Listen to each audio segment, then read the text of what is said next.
Mama lamuka kwa ulinzi wa kanisa ni mada muhimu iliyozungumziwa katika mkutano wa mama wa 55e CEPSE kwenye kanisa la Kibatisti Katindo hii 22 Januari 2026.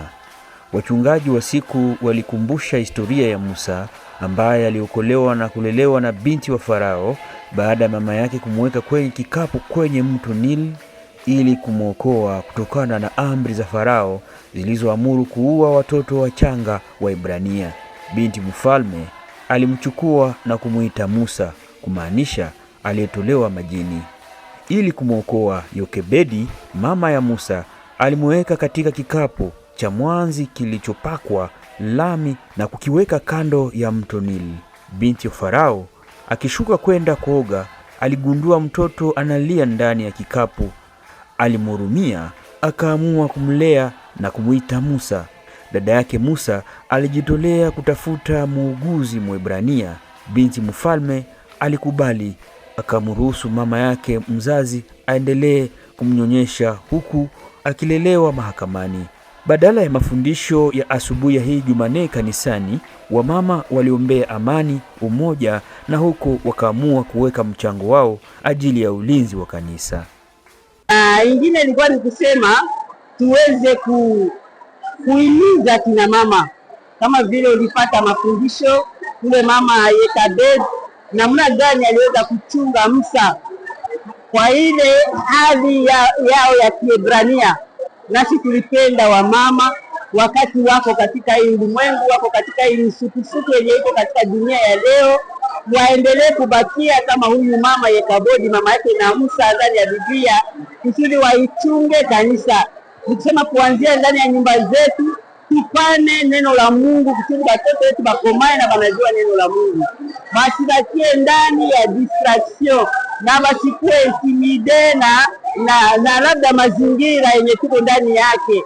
Conjecture yenye tuko nayo leo ni conjecture ya nguvu sana, na tunasema hii conjecture haikuanza leo. Hata wakati Musa amezaliwa kulikuwa ile conjecture ya vizito sana, lakini mama aliendelea kuchunga neno la Mungu na kupatia watoto wake nao walichunge na kuchunga watoto wake. Musa alikuwa mwatani, lakini sababu mama alikuwa shujaa na alikuwa na upendo kwa ajili ya generation yote yenye itapata ya kizazi yake, aliendelea kupatia watoto wake mafundisho zaidi kina Musa.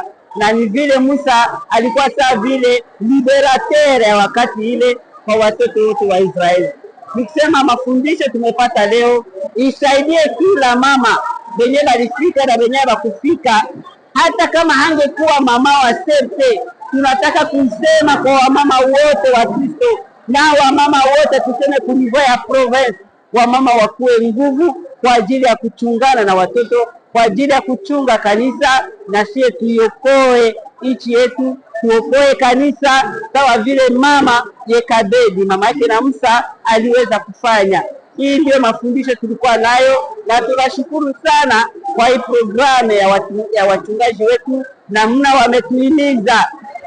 Neno lingine ni kwamba tuendelee kuombea nchi yetu na tuendelee kuombea watoto wetu, wasizame ndani ya madistraction, lakini wakuwe hodari, wakuwe nguvu na washike neno la Mungu, sababu neno la Mungu seine lumiere, ni nuru yenye itatuangazia namna gani tunaweza kutembea.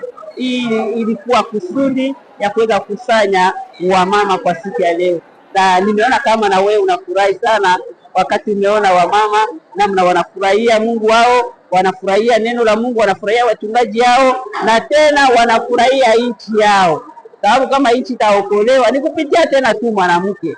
Parce éduquer une femme, c'est éduquer toute la nation. De maana sisi wamama tuko na jukumu kubwa sana devant Dieu, devant la nation. Namna gani tunaweza kuchunga, namna gani tunaweza kulea, namna gani tunaweza fundisha, namna gani tunaweza ombea watoto wetu kusudi pale mbele kukue maisha mazuri kama vile Musa alifanya baada ya kulelewa na kuchungiwa na mama yake kwa mafundisho ya doktrine ya Kiebrania. Na sisi tuko ba Kristo, tuchunge watoto yetu kwa ile doktrine ya Kristo. Hapo haiko kwa bure, Mungu ametuma Kristo akuwe kutuangazia namna gani tunaweza kufanya. Hivi ni kwa ile ndio tulikuwa nayo kwa siku ya leo. Kumbuka kwamba mafundisho kama na hii itaandaliwa kwa ajili ya wababa, vijana wote wa kanisa hilo la 55e CEPC, ikiwa ni ya Kibatisti pale Katindo mjini Goma.